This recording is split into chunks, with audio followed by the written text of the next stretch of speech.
Hello guys, this is Chakrayut. I am making this video because I just came back from watching Spider-Man Brand New Day, and I really wanted to share what I really feel about this film because this film is becoming a big big commercial success, and it has really brought all the movie going audience in the theaters. It has crossed 500 crores in Indian box office. It has become the highest grossing Hollywood film ever. And also my last video was on Odyssey, which is also doing great, and both the films are now in the 1 billion club. So I really thought that if I've talked about Odyssey, then why not Spider-Man Brand New Day? And so here are my thoughts about the film. So these are unpopular thoughts or opinions about the film. Basically, I was never a fan of the Tom Holland universe of Spider-Man films. I mean, whatever the MCU. I didn't enjoy the Amazing Spider-Man films as well. But my all-time favorite is the Sam Raimi trilogy, which is the original. I even like the third part, the Spider-Man 3, which is kind of the weakest, according to a lot of critics, the weakest in the trilogy. The best is obviously Spider-Man 2 and Spider-Man 1, Tobey Maguire, great. That is for me the goat stuff. And for me, this film, Brand New Day, I have seen the first part of Tom Holland's film, second part, and the third part. I enjoyed the third part, the second half of third part, where there was actually drama. There was actual drama. No Way Home, yeah. And there were like three generations of Spider-Mans coming together. I love Tobey Maguire's part because obviously he's my favorite Spider-Man of all time, with my most favorite Spider-Man films.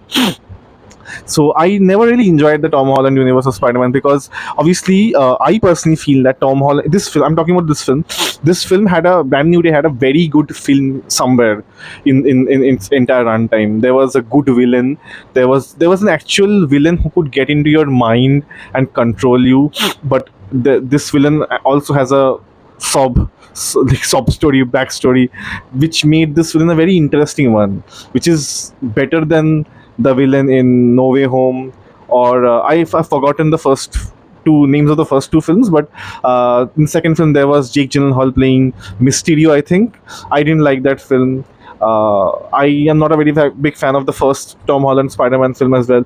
So this time, Brand New Day had a very interesting villain, and also the conflict of Peter Parker, where he has to sacrifice his love and his friendship and be in a world where nobody really knows him or cares about him. There was a good film. There was a good concept, and at times the film really was going for the big the ambition which the film promised in the trailer, at least.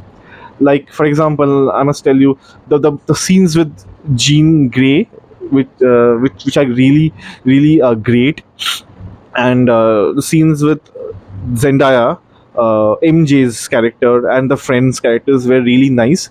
But the thing is, the film always, whenever the film was trying to do well with the story, it was going into that subplot of him trying to make amends with all the friends who obviously have forgotten him, and the comedy scenes with Punisher. Those scenes were always acting as blocks. You understand, right? The film had a very good concept where Grey's character, there's a backstory shown of this character, and this character challenges Spider-Man and makes him believe, at least for 5 to 10 minutes, that Zendaya remembers everything about him. But then obviously it turns out to be Jean Grey's character, the big twist. These scenes made the film interesting for me, but always the comedy element with the Punisher and the repetitive scenes of Peter Parker and MJ made this film a very uneven experience for me. Also, this world is so weird. I must tell you that there's a reason why I enjoy Tobey Maguire's world, because Tobey Maguire's Spider-Man actually is very grounded. It is not tech heavy. There are no tech heavy villains. Obviously, Osborn's character in the Spider-Man 2 was like, it was the first time that Spider-Man was actually battling against a tech genius. But in this world, there are too many tech stuff going on. Okay, every problem has a solution. Every problem has a technical solution. Peter Parker doesn't really have to work. There's a damage control organization. Peter Parker himself has a lot of gadgets in his own apartment. Those gadgets actually, what I think is basically eases the mission for him. which is not the case with Peter Parker Spider-Man. You see, and also that kind of diminishes a lot of tension. For example, the villain can actually control a lot of people's mind at the same time. It was shown in the climax, and I thought that was the most uninteresting part of it, because at the climax, I don't want to really give away spoilers and all. I think people have seen it already, and I think that at the climax of this film, this film really could have become a very good film. But when you make the characters so tech heavy and their powers based on all the technology around them, that really diminishes the good writing which was done, right? For example, there's a scene at the climax where Peter Parker comes and has this TED talk with Jean Grey's character. That in that scene, Spider-Man, Peter Parker coming doesn't make any sense. Logically, it doesn't make any sense. But he's there, right? So he can do whatever. Anything can happen in this world, right? Anything can happen because there's a multiverse thing going on. There's a Hulk for some reason, I don't know why.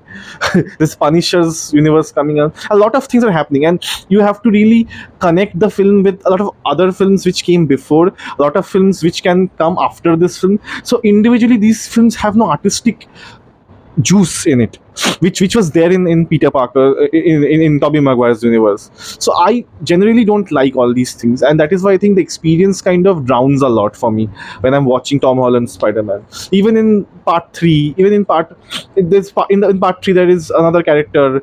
I'm forgetting the name of the character, which was played by Benedict Cumberbatch. Oh my god, how can I forget? But you get it, right? So that is the reason why this Spider-Man doesn't really work for me, because there's a lot of multiverse going on, and a lot of other films going on in this particular film. This film can't exist individually on its own. It has to refer other films, it has to refer other series, it has to also refer the films which are still not made. It will come in the future, and it is also setting up of a lot of universe. This villain, Jean Grey's character, will come back in the future films as well, and I could sense that. So that is why this film didn't really work for me. And there was good moments, there are good moments there in the film, but few far in between. Mostly it is the universe, the tech stuff. There's a bizarre scene with ninjas in the climax, and that is also, I still don't know how Spider-Man won that battle. That logic didn't quite work with me. So because I'm not the person who follows a lot of other films. You have to really follow the character of Black Widow's sister, played by Florence Pugh. I can't remember the character, but you have to also follow her track in her own films to really understand why she knows what she knows, and that is kind of hinders my experience. So this is my opinion on Brand New Day, and I'm really glad that this film is doing so well, and this is one of the films with Odyssey which is making cinema win against streaming services, and that makes me happy for some reason. And also there's the other film which did a lot of earned a lot of money this year, was Project Hail Mary, which also it didn't work for me, but I'm glad that cinema is winning. So yeah, kudos to the makers, and I hope we will get another big film later in the year, Dune 3, which will also do some really good business. So yeah, this is my video. Thank you.